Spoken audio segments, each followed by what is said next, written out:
এক ছিল ছোট্ট একটা গ্রাম, নাম চাঁদপুর। গ্রামের শেষ প্রান্তে ছিল একটা পুরনো বাড়ি, যার সামনে দাঁড়িয়ে ছিল একটা বিশাল আতা গাছ।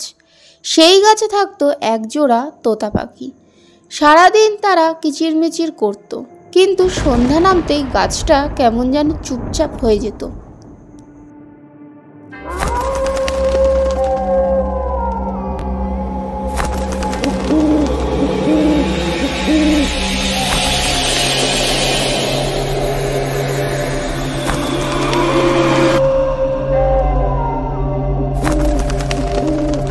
গ্রামের বয়স্ক লোকরা বলতো আতা গাছে তোতা পাখি রাতের বেলায় ভূতের ডাকি।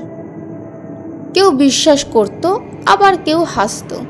কিন্তু একদিন গ্রামের দুই বন্ধু রাহুল আর মিতুল ঠিক করলো তারা রাতে আতা গাছের নিচে যাবে ভূতের গল্পের সত্যতা যাচাই করার জন্য।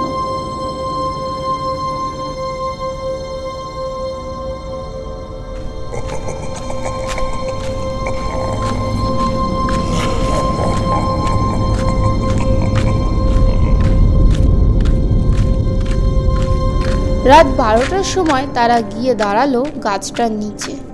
চারপাশে গা ছমছমে নীরবতা। হঠাৎ এক ঠান্ডা বাতাস বইল। আকাশের মেঘের ফাঁক দিয়ে ঝাপসা চাঁদের আলো পড়ল গাছের ওপর। ঠিক তখন গাছের ডাল থেকে একটা কর্কশ আওয়াজ ভেসে এলো।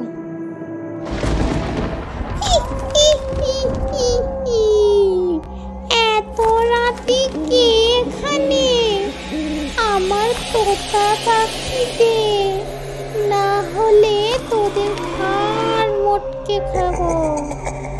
আমার তোতা পাখি দে।